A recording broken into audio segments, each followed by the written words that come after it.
Bonjour à tous, c'est parti pour la saison 2 du podcast Et si j'étais? Alors je vous rappelle que ce podcast, on le retrouve sur Apple Podcast, sur Spotify et sur YouTube en vidéo. J'interviewe des jeunes actifs qui nous partagent leur parcours d'orientation, plus ou moins linéaire, plus ou moins facile, les difficultés qu'ils y ont rencontrées, comment ils y ont fait face, et puis leurs premières années d'expérience professionnelle. L'idée, c'est d'avoir un maximum de métiers différents pour vous donner, pour vous inspirer, vous donner plein d'idées, vous donner du concret sur les métiers qui nous entourent et qu'on ne connaît pas forcément très bien. Bonjour Laura. Bonjour Agnès. Bienvenue sur le podcast Et si j'étais et merci d'avoir accepté de répondre à mes questions. Alors ma première question pour toi aujourd'hui Laura, c'est à 18 ans, est-ce que tu te serais imaginé dans le poste dans lequel tu es aujourd'hui, le métier que tu fais aujourd'hui? Non, pas du tout. J'étais plutôt de ceux qui étaient indécis au lycée et qui avaient du mal à trouver une orientation et trouver une voie professionnelle. Donc non, ça s'est fait un peu par hasard finalement. D'accord, ok. Je te propose justement de nous dire quel métier tu fais aujourd'hui, quel âge tu as, et puis après on va creuser un petit peu tout ça, ton parcours en détail. Très bien. Donc j'ai 32 ans, je suis chirurgien dentiste.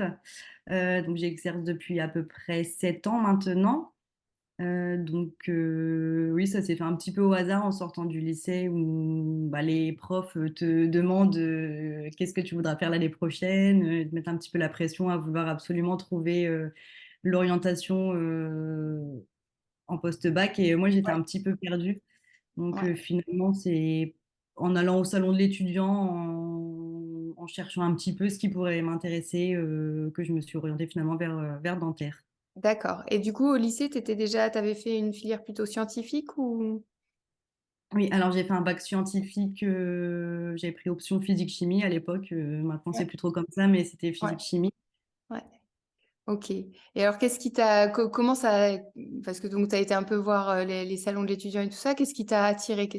Vers quoi tu as été plus pour trop, parce que c'est quand même pas le métier que tout le monde fait, que c'est assez Oui, particulier. ça reste assez particulier, oui. C'est plutôt le côté déjà qui allie du manuel finalement. C'est assez, il y a beaucoup de pratiques dans le métier et à la fois de l'intellectuel et du manuel.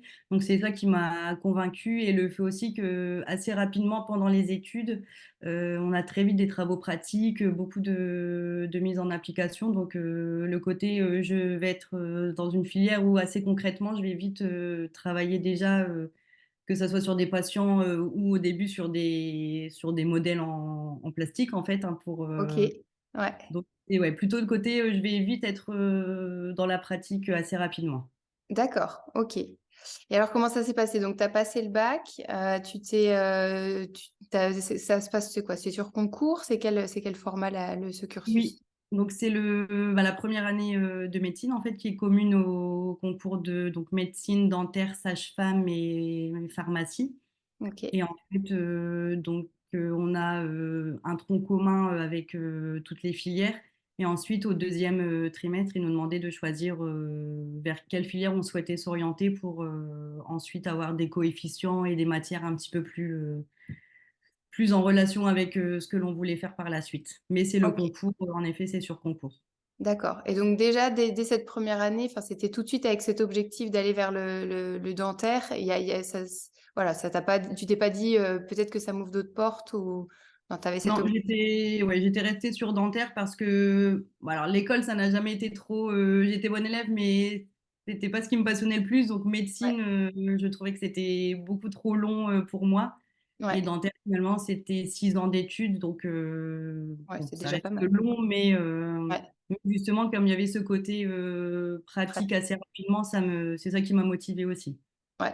Et alors, comment ça s'est passé cette année de concours? Parce que j'imagine que c'est quand même assez intense. T'as réussi, visiblement, t'as réussi, mais comment ça s'est passé? Alors moi, je l'ai loupé la première année et je l'ai eu en 2 ans. Alors il me semble que maintenant, ça a pas mal changé et je crois qu'actuellement, on ne peut plus redoubler la première année de médecine.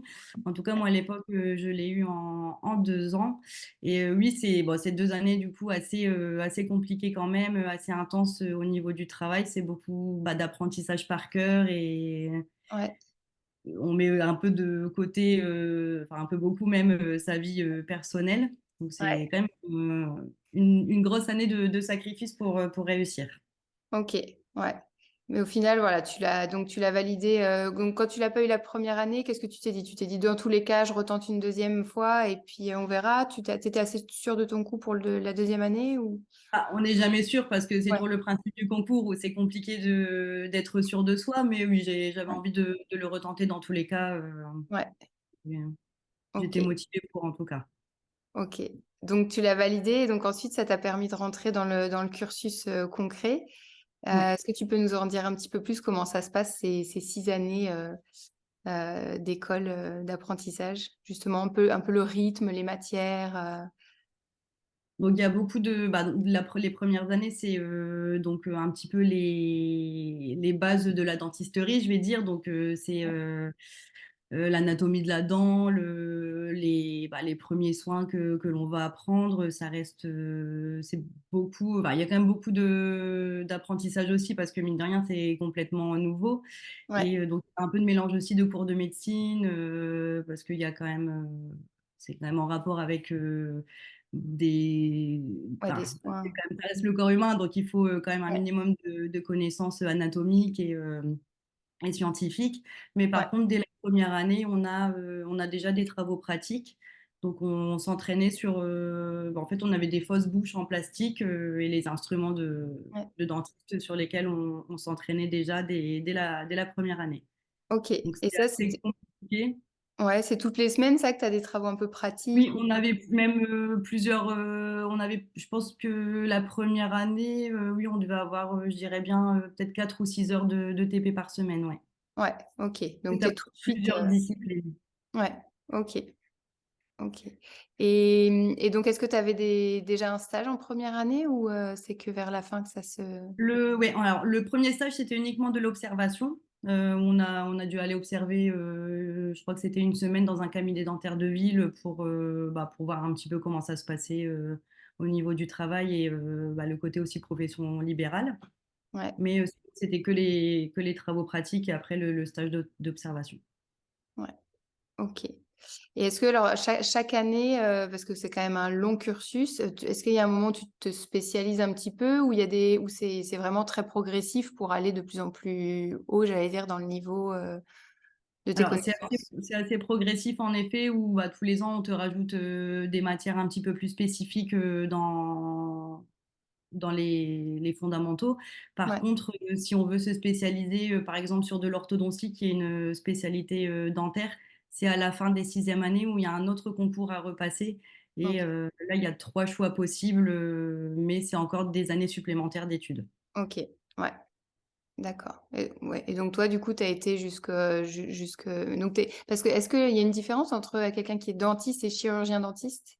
Toi, On est tous chirurgiens dentistes en étant diplômés, mais d'accord. par contre, maintenant, il y a trois spécialités. Donc, il y a chirurgien oral, donc ce qui va être l'équivalent un peu de la stomatologie en médecine, pour simplifier. Ensuite, l'orthodontie.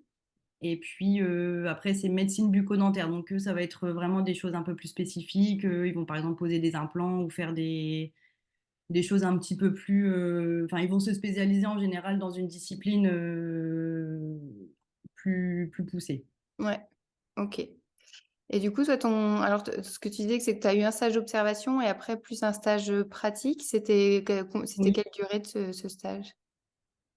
Alors, en fait, à partir de la quatrième année, on a des stages cliniques. Donc, en fait, tous les matins, par exemple, en fait, il y avait un centre de soins au sein de notre faculté, comme ça fait partie du centre hospitalier.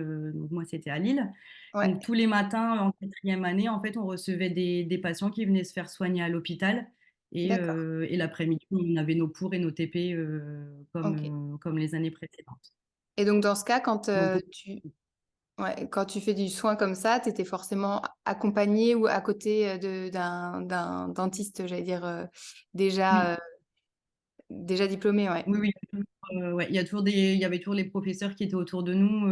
Donc en fait, à l'hôpital, ça se passait d'une certaine façon où on était dans des secteurs particuliers. Donc par exemple, il y avait une salle qui était destinée à la chirurgie, une autre salle qui était destinée aux soins de carie classiques, une autre salle qui était destinée à la prothèse. Et en fait, chaque prof de faculté a un peu sa spécialité aussi. Donc, on était toujours encadré par des professeurs qui étaient bien sûr Ouais, là pour nous surveiller quand même, parce que ouais, les premiers patients, c'est jamais évident. ouais. Et du coup, ces premières, ce premier vrai stage de mise en pratique, comment tu l'as vécu? Ça t'a conforté dans ce que tu avais imaginé? Est-ce que tu as eu Oui, des oui, oui. surprises un peu, bonnes ou Bah, mauvaises? c'est toujours un petit peu stressant parce que de se dire qu'on passe de dents en plastique à des vraies dents, des vrais patients, c'est vrai que bah, il faut quand même penser aux patients dans sa globalité. On n'est plus que face à des fausses dents, donc c'est vrai qu'on met vraiment en pratique tout ce qu'on a appris. On va réfléchir aux différents plans de traitement. Enfin, il y a vraiment une grosse réflexion autour et avec le patient.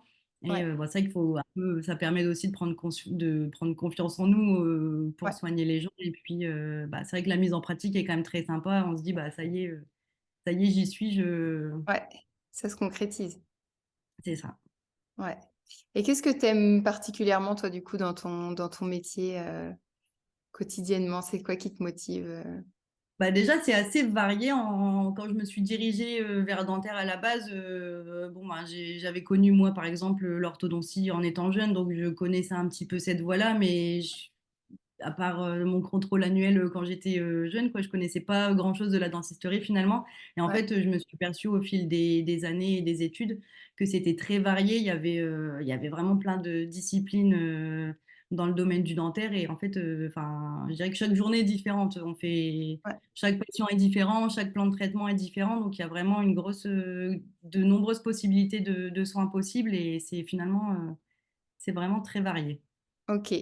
Et toi, aujourd'hui, du coup, tu travailles dans un cabinet dentaire, de ville, comme tu disais, ou, plutôt en hôpital, non? Non, moi, je suis ce qu'on appelle collaboratrice dans un cabinet de ville. Donc, OK, nous sommes deux dentistes dans le cabinet. d'accord. Donc, voilà, donc toi, tu as ta propre on dit une patientèle aussi pour le dentiste ou? Oui, c'est ça, oui. Ouais, Ouais, OK. Donc tu as ta propre patientèle qui vient, te consulter pour, voilà, c'est ouais. OK, ça marche. Et c'est du coup une journée, donc là, par exemple, aujourd'hui, on est jeudi, c'est ton jour off, mais donc tu as Oui. une semaine un peu type, enfin, tu travailles comment, 5 jours Oui. semaine? Ouais, bah alors moi, du coup, je travaille le lundi, le mardi, le mercredi et le vendredi. Ouais, En général, les journées, enfin, moi, je fais 8h, 18h30. ouais, c'est Et bon, je sais. ça fait des bonnes journées, oui. Ouais, Et donc, après, la journée, c'est comme je te disais tout à l'heure, c'est assez varié. Ça va être vraiment dépendant de ce qui est au programme du jour. Parfois, ça va m'arriver de prendre des très longues plages horaires sur un même patient pour pouvoir, quand c'est un gros plan de traitement, avancer le plus possible. Donc, des fois, je peux garder quelqu'un, par exemple, 2 heures, ouais, 2 heures sur le fauteuil pour bien avancer. Ou des fois, c'est des petits créneaux ouais, de 30 minutes. OK. Et du coup, tu as tout type de tout âge, tout type de traitement, tout tu Oui, oui, oui. Ouais, moi, je soigne des enfants aux plus âgés, donc il ouais, y a vraiment de tout. Je fais de la prothèse, des soins vraiment très, très variés. OK. Donc, on Et ne avec s'ennuie la pas. ouais, avec la personne avec qui tu travailles, enfin, ou ta collègue ou collaboratrice, du coup, vous avez exactement les mêmes, spécificités ou vous vous complétez? Ou c'est juste, voilà, vous êtes à 2 dans ce cabinet-là, mais vous êtes sur les mêmes patients, les mêmes, Oui, profils? bah alors on a chacun nos patients, mais en effet, on est tous deux ce qu'on appelle omnipraticiens, où on fait de tout. Donc, mais oui, on est tous les deux à faire, on va dire, de la dentisterie classique, quoi. On fait un Ouais, petit peu de tout. OK. Et alors pour ce métier de dentiste en particulier, peut-être les études que tu as fait pour y arriver, qu'est-ce que tu dirais qu'il faut avoir comme, un peu comme qualité pour, voilà, pour y arriver, pour, être bien dans ce métier? Alors, si je parle que de la première année de médecine, ça va être, je dirais, le principal facteur, c'est la mémoire quelque part, parce que comme c'est un concours ou Ouais. c'est un peu bourrage de crâne et Mmh. il faut apprendre pour le jour du concours. Donc là, pour cette première année-là, c'est vraiment de l'entraînement, de la mémoire, de la Ouais, répétition. Et après, pour ce qui est de la suite des études dentaires à proprement parler, bon, bien sûr, il y a aussi de la rigueur parce qu'il y a beaucoup de choses à apprendre, beaucoup de nouvelles connaissances à enregistrer. ouais, clairement avoir un côté manuel et pratique parce que ben, malgré tout, bah, c'est Ouais, le but du métier, quoi. Donc, il faut avoir un petit côté quand même. Moi, j'aimais bien, déjà en étant jeune, faire des activités manuelles. Je faisais beaucoup de choses. Donc, ouais, faut quand même avoir ce côté mise en pratique, bien aimer utiliser ses mains, quoi. C'est pas que de la réflexion, c'est beaucoup ouais, de pratique. Donc, quand même un côté manuel. ouais, ok. Et oui, tu disais que toi, effectivement, quand tu étais plus jeune ou petite, ouais, tu avais cette attirance un peu pour le manuel, Oui, la j'aimais bien. création Ouais, avec ouais. tes mains. Ouais, donc c'est quand même peut-être un critère à prendre en compte. Oui, ouais, je pense que c'est quand même assez important parce Ouais, que, enfin, à mon avis, quelqu'un ouais, qui est pas trop habitué à, enfin, pas se servir ouais, de ses mains, mais je veux dire, ouais, il y ouais. a quand même un côté très, très manuel qu'il faut prendre en compte parce que pour le coup, Ouais, puis de la ouais. précision aussi, parce que c'est Oui, pas. ouais, voilà, Ouais, c'est ça, tu es vraiment sur une petite surface, donc en effet, ouais, c'est quand même assez précis, donc il faut être patient aussi parce que il y a des choses qui peuvent prendre beaucoup de temps, mais ouais, ouais. précision et Ok. être habile de Et, ses mains quand même, ouais. ouais. Et pour en revenir, où tu disais, du coup, effectivement, la première année où tu apprends beaucoup pour ce fameux concours, euh, est-ce que, enfin, j'imagine qu'il y a quand même des choses, bon, que tu ressors pour le concours pour les ressortir, mais il y a quand même une base, ça t'apporte une base quand même ensuite à tes études même de dentiste?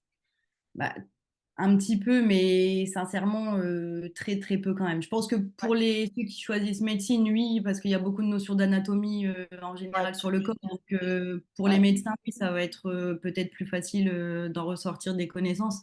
ouais, Après, moi, franchement, c'était très axé médecine quand même. Donc ouais. C'est vraiment pour sélectionner, quoi. c'est ça, ouais. On est très nombreux, il y a très peu de place, donc c'est le moyen de sélectionner, ouais. Ok. Et est-ce que tu connais un peu les stats? Enfin, ça a peut-être évolué depuis, mais justement par rapport à tous ceux qui étaient avec toi en prépa, qui aujourd'hui, il y en a beaucoup qui sont aujourd'hui dentistes, ceux qui avaient cet objectif-là. Bah, moi, enfin, en tout cas, quand j'ai passé le concours, je pense qu'on était à peu près 4000 étudiants en médecine. Ouais, Euh, alors, pour médecine, il me semble qu'il y avait autour de 500 places. Dentaire, c'était 90 places. Sage-femme, 30 places. Et pharma, je crois que ça devait être dans les 400, 450. Donc, ouais, c'est vrai que ça fait beaucoup de monde pour peu de places quand même. ouais, ouais, ouais. Ok. Et, et comment tu vois un peu les perspectives? Parce que c'est vrai qu'aujourd'hui, il y a, les carrières, en tout cas les années de travail, on voit que voilà, beaucoup changent, ça évolue, on change d'entreprise. Là, c'est un petit peu différent pour le métier de dentiste. Euh, Toi, tu te projettes un petit peu dans le futur ou pour l'instant, tu te dis, voilà, j'ai terminé mes études, je suis installée, je profite.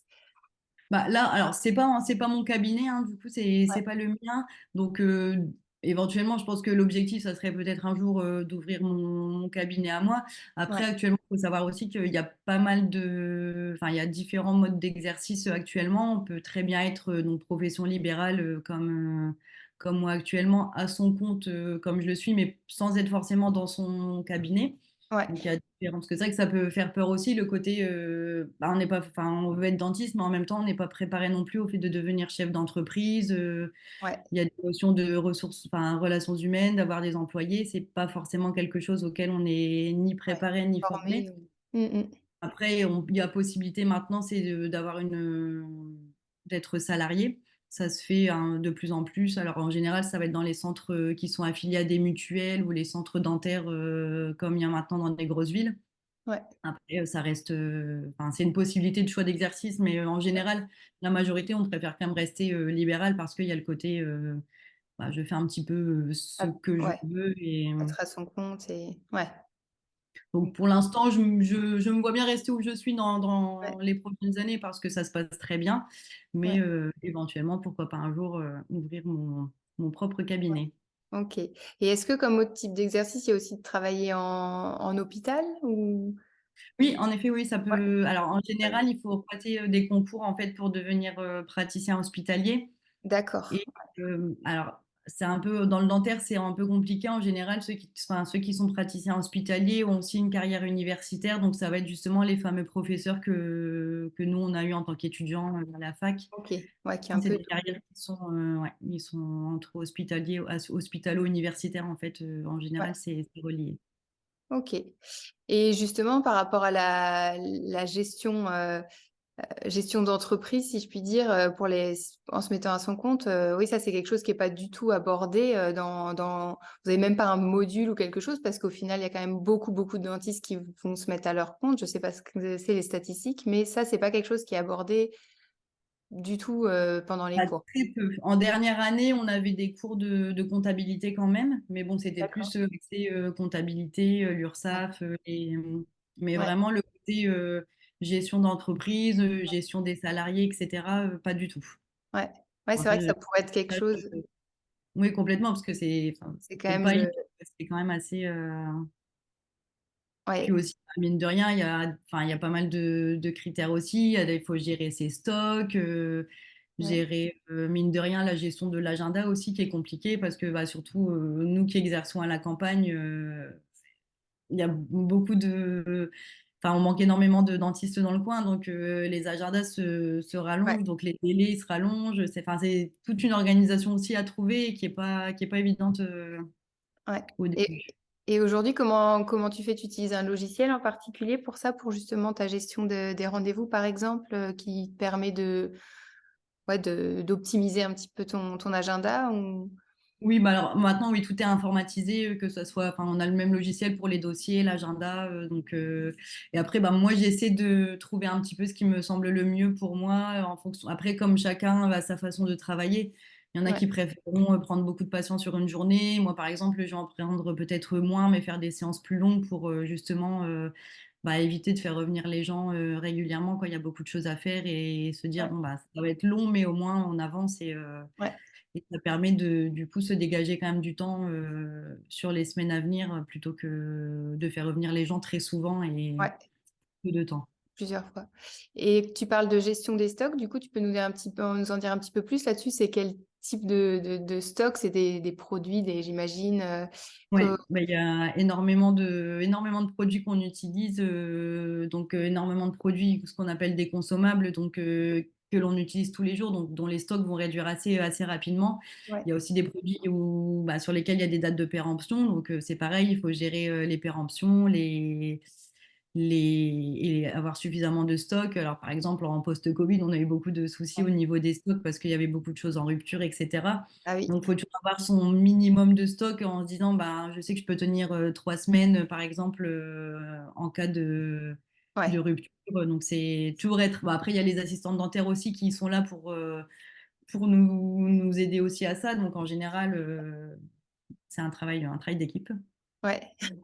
Et oui, il y a beaucoup de. Que ça soit les gants, les masques, enfin, il y a beaucoup de choses que l'on utilise énormément par jour. Et en effet, Ouais. il faut savoir gérer ça correctement. Ça fait partie du métier, ouais. Et tu parles du coup de l'assistante dentaire, c'est ça que donc c'est la personne qui travaille avec toi, en binôme avec toi, pour chaque patient, elle va être à côté de toi pour t'aider, pour t'épauler. Bah, alors ça dépend, il y a des assistantes dentaires qui travaillent uniquement, par exemple, qui vont faire uniquement l'accueil, tout ce qui est, enfin, les encaissements, les facturations, Mhm. les prises de rendez-vous également. Après, il y a également tout le facteur stérilisation parce que bah, forcément, on utilise des instruments qui vont en bouche, donc tout doit être Ouais. stérilisé. Donc, il y a pas mal de travail aussi de ce côté-là. Ça prend quand même pas mal de temps par jour. Et puis, en effet, alors moi, c'est pas le cas constamment, mais vraiment sur des actes où je vais avoir besoin d'elle, bah, en effet, c'est agréable d'avoir quelqu'un à côté de soi qui va bah, nous passer le matériel ou, bah, par Ouais. exemple, des fois, sur une chirurgie un petit peu plus complexe. D'avoir quelqu'un qui va aspirer. En général, en fait, comme il y a Ouais. beaucoup de fluide dans une bouche, rien Ouais. que le fait d'avoir son assistante pour tenir l'aspiration et qu'on ait un champ visuel plus net en bouche, Ouais. c'est quand même important. Ok. Non, mais en soi, c'est un métier très intéressant, très varié. Après, il faut être conscient du fait que c'est quand même un métier où la majorité des gens viennent nous voir et On se dit, bon, je viens vous voir, mais je vous déteste, hein, donc bon, au bout d'un moment, quand on entend ça 10 fois par jour, c'est un peu moralement compliqué, quoi, de se dire, bon, je vais au Ouais. travail, tout le monde me déteste, quoi. C'est un peu c'est pas facile tous les jours. Et comment tu réagis, toi, quand face à ça? Parce que quelquefois, c'est peut-être juste une appréhension et qu'en fait, finalement, ça se passe bien ou juste, c'est peut-être Ouais, plus c'est vrai que les gens exigeant. restent. Bah, alors, soit c'est les personnes âgées qui ont connu la dentisterie Ouais, un peu arriérée, où en effet les anesthésies étaient peut-être pas forcément très performantes, où les instruments étaient moins évolués aussi, donc c'était un peu plus. C'est qu'il y en a douloureux beaucoup peut-être. qui assimilent ça à de la torture en fait, hein, Ouais, donc c'est vrai que bon après quand on leur explique, quand ils voient justement les nouveaux appareils qu'on a, les ouais, nouvelles technologies, ils se disent ah ouais ça a vraiment bien évolué quand même, ouais, ouais, ouais. c'est mieux qu'avant, mais Tu c'est vrai que ça rassures. reste un métier qui fait peur, en fait. C'est globalement, on n'est pas très apprécié du grand public, on va dire. Ouais, ouais, ouais, je vois l'image. Et tu parlais de formation justement, parce que une fois que tu es diplômé, c'est quand même un métier, j'imagine, pour lequel tu dois peut-être régulièrement suivre des nouvelles formations, rien que pour peut-être les normes ou d'hygiène ou ce genre de choses, j'en sais Ouais. rien, ou des nouvelles techniques. C'est quelque chose que tu fais régulièrement du coup?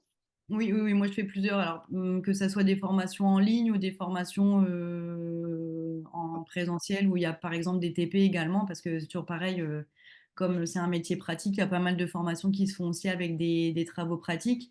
Donc oui, Ok. de toute façon, on a des obligations, on a un nombre d'heures par an à effectuer obligatoirement.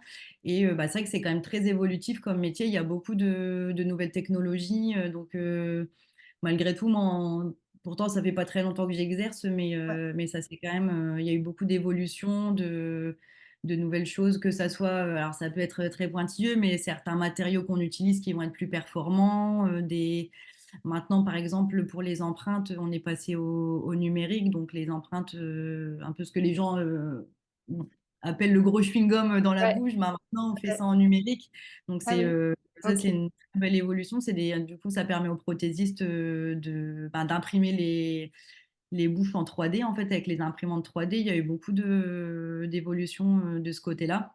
Ok. Donc, c'est vrai qu'il faut quand même rester toujours un petit peu à la pointe et se former pour essayer d'être à la page, en fait, hein, tout Ouais, ouais, bêtement. ouais. Et ça, comment tu fais? J'imagine peut-être des organismes de formation qui te suivent, enfin, ou qui t'envoient un peu leur catalogue ou leur Oui, il y a formation. énormément d'organismes de formation. Après, il y a des congrès aussi qui s'organisent. Bah là, par exemple, la semaine dernière, c'était à Paris, j'y étais. Donc là, par exemple, il y a des conférences également où il y a soit des professeurs des universités ou des dentistes assez connus pour faire des recherches sur certains Ouais, matériaux, etc. Donc, ouais, ils font pas mal de conférences, de formations. ok. Mais il y a énormément d'organismes dédiés, oui.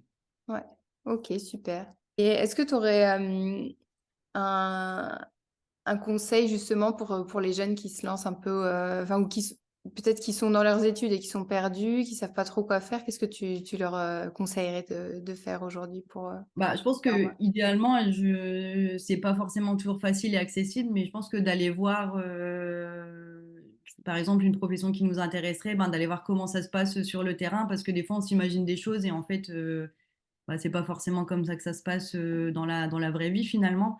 Donc, je Ouais, pense qu'aller observer, aller hein, même juste pas forcément observer, parce que par exemple, dans le milieu du médical, c'est compliqué avec oui, la notion de secret professionnel, etc., d'aller en ouais, observation quand on est étudiant, mais en tout cas, au moins se renseigner auprès des professionnels pour se dire, bah tiens, dans ma tête, ça ressemblerait à ça, ce métier-là, mais finalement, est-ce qu'en discutant avec la personne, ouais, est-ce que ça va être la même chose qui va en ressortir? Ça peut être, je ouais, pense, un bon point. Ouais. ouais. Ok. Eh ben, écoute, merci beaucoup Laura pour ton partage Bah, et merci à toi. on te souhaite une bonne continuation alors. Merci. À bientôt. À bientôt.